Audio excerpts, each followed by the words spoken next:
give up in a day sometimes. It can take us years and years and years to build something up that we're willing to throw away in just a day. And it's one of those paradoxes of life, man. It's like sometimes we behave in horribly ugly ways for beautiful things. You know, I think back to this story I read one time.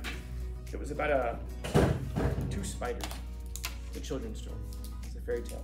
One of them, he's very industrious, and so they get married and they have like this little tiny web that they build together, and they're talking about how someday they're gonna fill this whole web with all kinds of like little baby spiders. So he goes back to work, and so every time he goes back, his wife only once tells him, if you keep doing this, you're gonna miss out on your children. And so he's like, but I won't, I'm gonna have it under control, I'm gonna go do this. And so you can imagine how the story ends. Long story short, he finally has enough for 7 generations down. And he comes home to his web, and the web is empty because he was so wrapped up in trying to provide for his children that he didn't provide a father for his children. She assured him, she said, your children, they all understand. I told them all the time how much you love them. And they understand that you did what you could. You know, she's trying to be very supportive about it because she just knew who it was that she married. The problem is that he didn't know who he was when they got married. He thought he was out there trying to provide for them. But the most basic, simple thing that they could have used the most of was the one thing he didn't provide. He's not a terrible spider. You know, he wanted to be the best he possibly could. He wanted to use all of his talents to maximize them so he could be everything he could be. The problem is that everything you could be is so broad that you can't be all of it.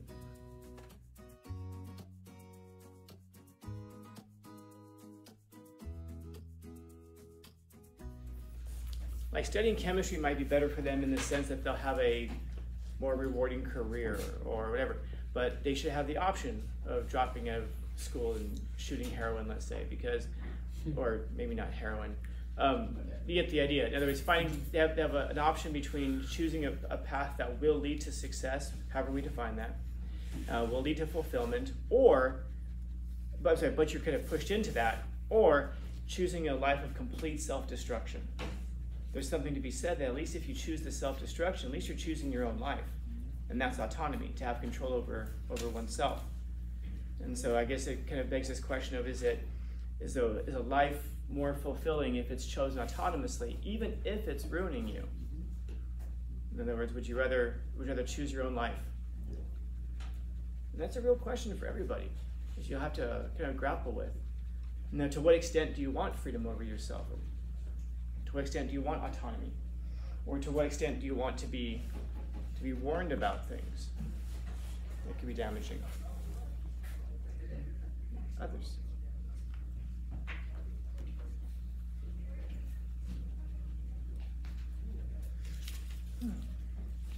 Questions, comments, concerns, complaints? What does playwright mean? The shortest lecture. Yeah. Last period went somewhere completely different from where I had intended, and I never know where, I told you, I never know where I'm going to go once these things start. I kind of go off of the directions that we choose. The thing with Wild is that Wild will say something kind of at the surface level where it'll be funny or it'll be insightful, like this is pretty insightful, but man, there's something, of course, much deeper going on there than just talking about selfishness. Because on the surface, of course, selfishness isn't living the way that you want to live. Why? Well, it's your life. It's your life. And so if there's anything that you own, like I should be able to do whatever I want with this stamp. I mean, hell, it even has my name on it. It's mine. And so if I throw it on the ground and I smash it, I should have every right to be able to do that. Is there a better thing I could do with the stamp, though? Well, yeah. I mean, I could use it for the purposes for which it's intended. You know, like I could, if I were to smash it, you might say, well, couldn't you have given us some stamps because then we get extra credit, and the world would have been better with us having more extra credit. There is something better I could have done with it, but it was mine to destroy. Now, your life is yours to destroy, kind of with an asterisk. We do stop you from doing like shooting heroin, taking drugs. A lot of things we do because it's for your own good, you might say. But it almost begs this question if it is for yourself. So, sorry, my mind's in like 10 different directions right now with this. Is it ever possible to live,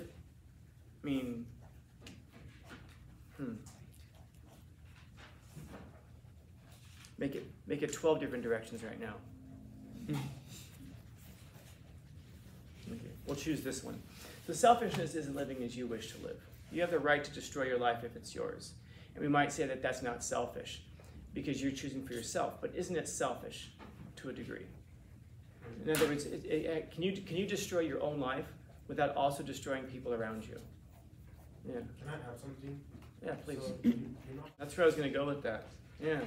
That a lot of times we'll tell people that they're selfish because they're doing things with their lives that we don't want them to do because we want to benefit from their life. And so, you have to kind of discern at some point if the advice that you're getting from people is for their benefit or if it really is for your benefit. Like, for example, if your parents wanted you to go into like a STEM field, let's say, why? more money. Yeah, because they want more money. Now, why do they want you to have more money, though? They think it'll give you a better, happier life. Okay. So this was a distinction that we made last period. There's a distinction between, like, does money buy you happiness? No, because you're not enjoying yourself. There's no point doing something else other than bore you to death. I get to buy whatever I want with money. I get to get with the stuff I want. That depends if you get to. Okay. What makes you happy? What kind of things would you buy that would make you happy? Well, just like the things like say I want to go to a concert. I could pay with the money I could pay for my concert and enjoy the concert and have my fun. Okay. So if you don't have much money, why wouldn't you just go to the why wouldn't you buy the ticket and go to the concert? Even if you had just enough. Or wouldn't I? Yeah. Why wouldn't a person? Let's say. Wouldn't? Yeah. A person wouldn't. So let's say that the ticket price was $100 and you have $105. Most of the person can save the money. That's what some people would. For what? Probably for food, for Yeah. other necessities. Yeah. So this is the important distinction to make. Does money buy you happiness? The jury's out on that. But one thing it certainly does is it relieves you of stress. In other words, you don't have to make those decisions anymore between a concert ticket or food and rent. In other words, if you buy the concert ticket, you're stressed out because you're really hoping that your direct deposit clears before midnight. If you've got some money in the bank, you're not stressed about that. Yeah. What were you gonna say? Yeah. So money will buy you those spikes of enjoyment, those spikes of happiness.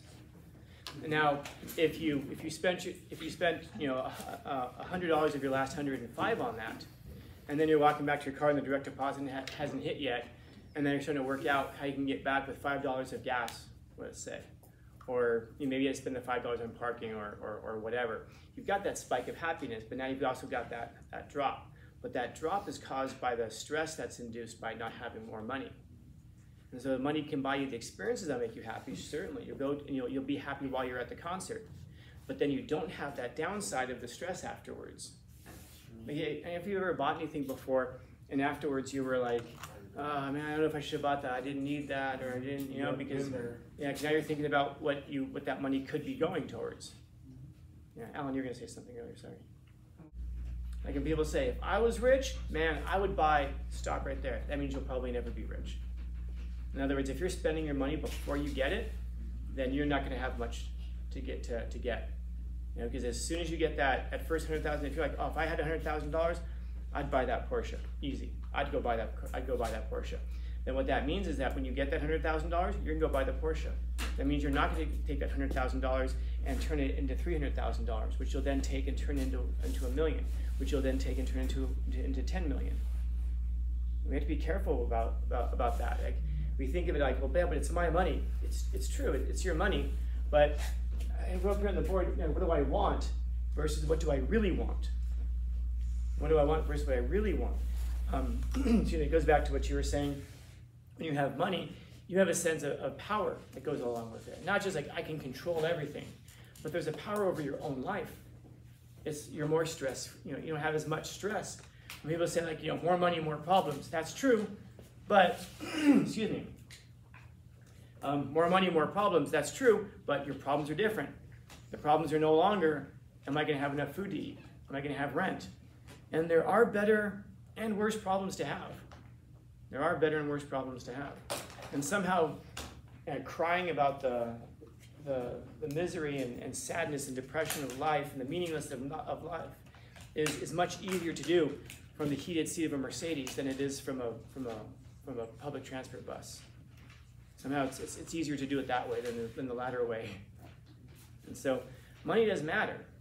I guess, maybe like I said, money only doesn't matter to people who have a lot of it and people who have none of it. Because when you have none of it, it's like, screw it. Because it's easy to say, you know what, money doesn't matter, because it makes us feel better about not having any. But there's that big group in the middle that's having to decide between what are we going to, where's our money going to go? Like when you guys come in and you ask me, how's it going? What do I say? Every day's Christmas. Yeah, every day's Christmas. Yeah. You guys know that Christmas is my least favorite day of the year? I hate Christmas. I hate Christmas with a deep and abiding passion. It's my least favorite day of the year. Why? When I was a little kid, I remember one specific year, I was asleep in bed. Well, I was supposed to be asleep. I was listening to my parents, and they were trying to figure out if we were going to keep the electricity on or the heat on for Christmas, because we couldn't afford both. The bill would come in, and we didn't have enough money to keep both on. So they were debating if we should keep the lights or the heat. And they decided that they're going to keep the electricity on, so that we have like Christmas lights, on the tree, So we have those kinds of things. And I remember thinking back then, well, that sucks, because when I was a little kid, I was on a scholarship at a private school. I got to go to one for 4 years until they got rid of the scholarships, and I had to go to the public school. But all of my friends at the private school, all of their dads were like doctors and lawyers and all that. My dad worked at McDonald's. So there's a funny inversion that happens when you're a little kid. Whose dad had the best job at that school? My dad, because he worked at McDonald's. My dad's a lawyer, that's boring. My dad's a doctor, that's boring. Wow. So like when the Happy Meals would come out with the little, the toys, man, there's one dude in the playground who had them all. What you need, man? I got you. The Hot Wheels car, I got you, man. And so you'd feel pretty good about myself. But then, remember those little paper catalogs you get for ordering books and stuff like that? And then those would come around, and my friends would be like getting them, oh, I'm gonna get this. And they would just mark up what they were gonna get, because their parents would give them the money for it. And I'd sit there and go, oh yeah, I'm gonna get this and that, and and then they'd try to shove it back in my backpack before I leave, never actually turn it in. I remember one year it's one of those things that in retrospect you sit there and go, why? Why would they? They would get the boxes that be shipped to the school, and they'd bring the boxes into the classroom and open it up, and then they'd distribute what you got. Oh, okay, you got, and then one by one, and thankfully my last name starts with an S, so I'm near the end of the roll. And then I remember one year, of course, I was the only person in the class who didn't get any, and I was like, oh man, they didn't deliver my stuff? What happened? And my teacher comes over, and she gives me a pencil. And I'm like, what? She says, I just noticed that you didn't get anything, so I want you to get something. Which almost makes everything worse. You got a pity pencil. Yeah, I got a pity pencil. But then again, I wish I still had that pencil, because that's a pretty cool pencil to have. In retrospect, looking back on it now, because I'm thinking, this was a person who didn't have to do anything, but she wanted me to know that she noticed. And of course, when you don't want to be noticed, you kind of want to blend into it. But years later, you understand the value of being noticed. And you understand the value that that person saw. And I wonder if that person took a different approach to me. And maybe a lot of who I am today, or at least a little bit of who I am today, maybe is because that teacher saw me differently. Again, why was I at this school? Because I took an IQ test. And so I performed well on it. Why were my friends at the school? Because they had the money and could afford to go there. They didn't have to take tests. They didn't get scholarships. They just got to go because they had a bit of money. So I wonder if that teacher saw something in me and treated me differently and brought me along differently than she would have with the other students. I don't think that the teacher was very wealthy. And so I wonder if there's a connection that she saw there, like, hey, one of us, and so in retrospect, I wonder, I don't know, was it selfish of her? Like, we could say, well, it was selfish of her because she wanted to feel good about herself. Or maybe she wanted me to feel like I was noticed because she would want to be noticed. Maybe that's who she was, and she superimposed that onto me. Sometimes we superimpose things onto people because we feel for them. We connect with them. We know them a little bit. Like, I wonder if you ever come across somebody who, maybe you're a particularly melancholy soul, and when you come across people who you kind of look at and you're like, there's a bit of sadness or something in there. Why do you recognize it? because you recognize your own. You know, maybe nobody else sees it, but you do, and so you say hi to them in a you know, when nobody else does. You know? It's like, I encourage you, make a get to know, or not even get to know the name of a person who stands by themselves a lot out in the hallways. You know, you don't have to become great friends with them, not invite them to your party, but you know, you walk past them and say their name. Hey, what's up, so-and-so? First off, if that is the school shooter, you're safe. But secondly, yeah, I mean, just, you know, to be noticed, to be recognized. I have a former student that talked to her a lot. I still talk to her. And I remember asking her at one point, because she talked about how people saw her. Saw her as very happy and bubbly, almost a 4.0. I think it's like a 3.9, something like that. And I was asking her one day, what do you wish people noticed about you? Or what do you wish people knew about you? And she was looking at it. It took her, like, you know, no joke, like, you had 30 seconds to respond. And she just said, I wish people just noticed how sad I am. And that was it. And I remember asking her, how would people know? Like, you're very extroverted and always smiling and cheery, but if you know what to look for, it's not quite right. And she had that paradox going on where she wanted people to know, but she didn't want to put herself out there and be known. You know, she didn't want to kind of force her way into being known this way. She just wanted to be recognized. She wanted someone to notice without her having to say it. So, I don't know. Why is it that she was that way? Selfishly, she wanted someone to just notice, but unselfishly, she also didn't want to make anybody else's day worse by telling them, you know, how are you doing today? Terribly, I'm dying inside. Do you have a minute? She didn't want to drag anybody else's day down like that. And so she was in this. She's better now. She's a little bit older. She's better now that she's older. But there's this paradox going on with her where she wanted to make other people's days better because, you know, hers wasn't so great. But then again, she also wanted people to notice that she wasn't doing great because she wanted to matter. And so selfishness is that really tight line, man. I mean, because you might say, you know, it isn't living as you wish to live, it's asking others to live the way that you wish to live. But how would you live differently if you knew more? Like, you know, how would you live differently if you had a bird's eye perspective of your life? That's why I wrote this up on the board. What do I want versus what do I really want? Do you want money, or do you want the power that comes along with it? Do you want the lack of stress? So do you want to? I mean, what do you want? Do you want to have like a bunch of luxury stuff? I know you do. But do you want to, or do you want to just have like less stress? Like not have to decide when your kids are sleeping in the next room if you want the electricity or the heat on for Christmas. You know?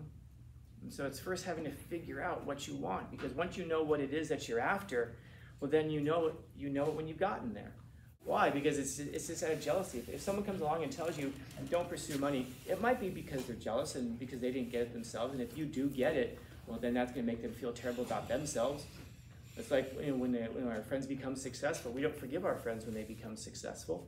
Because if our friends become successful, they grew up in the same place we grew up, we were friends, we all came up together, and if one of us just takes off, that suggests that it was possible. I could have done it too, but I didn't. Why? Then you start to self-reflect on all the bad decisions you made. No, that's not why. They did it because they're corrupt. There we go. Or they did it, you know, dishonestly. Wow, I can feel very bad. And you notice, by the way, when they succeeded, they didn't come back. They thought they were better than us. They didn't come back. Man, they've lost their roots. They forgot where they came from. Yeah, maybe it's because they're too busy doing other things. They just can't come back yet. Yeah? Yet. Hopefully, you know. But that's kind of the sense of like we feel like we have an ownership over how people turn out.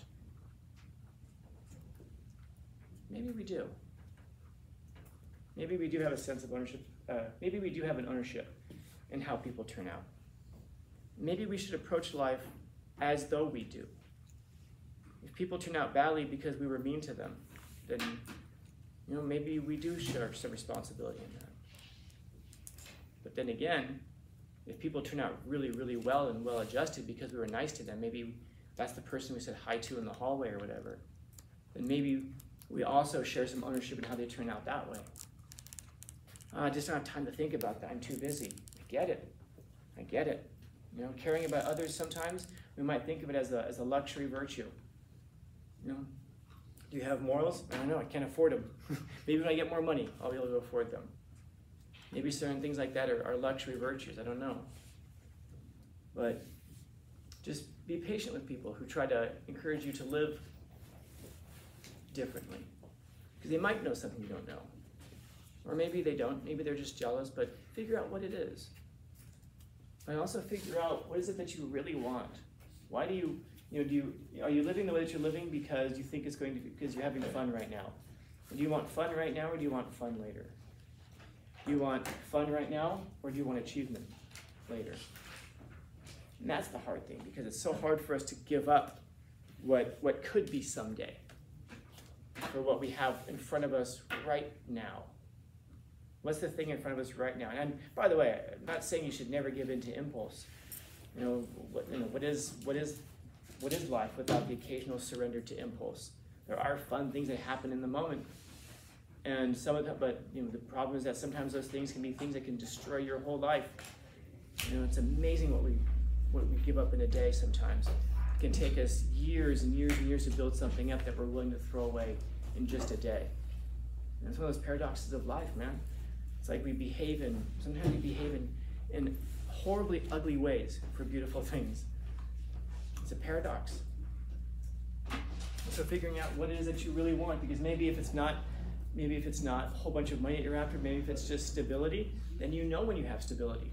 When are you stable? When I'm no longer worried about rent. Maybe that's when I'm finally stable. Maybe that's when I have enough. Or maybe it's when, I think back to this story I read one time. It was about two spiders. It's a children's story. It's a fairy tale. And these two spiders, one of them, he's very industrious. And so they get married and they have like this little tiny web that they build together, and they're talking about how someday they're gonna fill this whole web with all kinds of like little baby spiders. But this spider, he's very good at building webs. Turns out he can build webs better than anybody else, and so he starts building webs. And then he builds webs all over this forest. He's catching all kinds of flies. He becomes extremely wealthy by collecting all of these flies. And then they end up having their little babies, and he's never around because he's always having to build more webs and doing this because there's so much opportunity for him to expand out. And long story short, over an immense amount of time, he has a salamander, his accountant's a salamander. It's a kid's story. And he asks his salamander, do I have enough to basically live well for the rest of my life? And the salamander says, you've done very well. You have enough not just for yourself, but you have enough to leave for your children too. A little bit, not their whole lives, but enough to get them started. And so he asks, wow, that's great. What about my grandchildren though? And the salamander says, not enough for your grandchildren, but enough to get your children started. So he thinks, well, I have a responsibility to my grandchildren. So he goes back to work and he tells his wife, I'll retire when I've made enough to take care of our grandchildren. That way, I feel like we've taken care of them. So he goes back to work. Time passes. He ends up getting enough now to take care of the grandchildren. He goes to the salamander and asks him, do I have enough? And he says, not just enough. You have enough not just for your grandchildren, but for your great-grandchildren. He's like, wow, I've done very well. He says, yeah.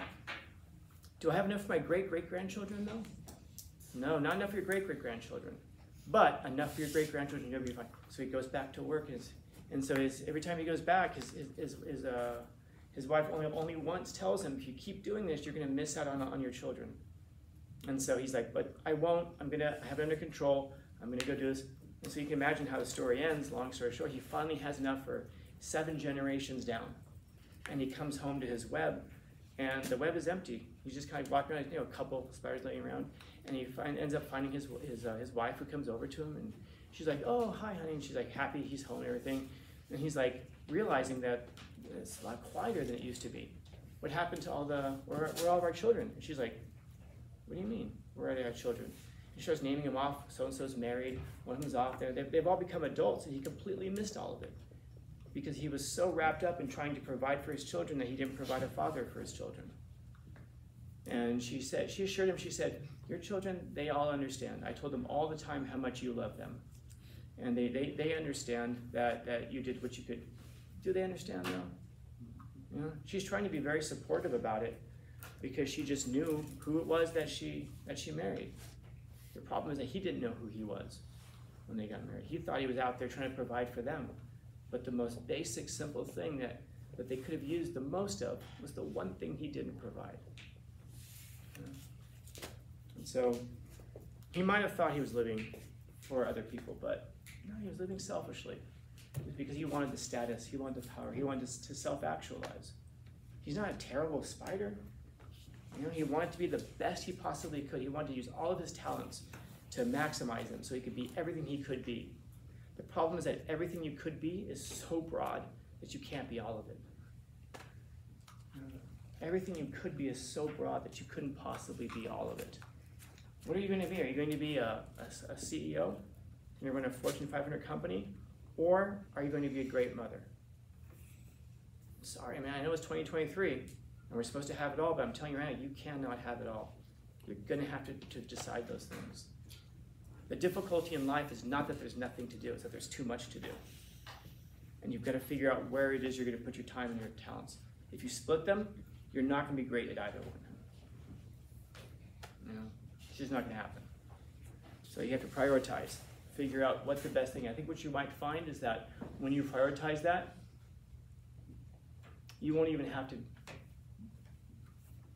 you probably won't even have others having to tell you how they wish you would live. You probably just do it. Because you'd recognize that part of the great way of living is for others as well. Questions, comments, concerns, complaints, criticisms, critiques?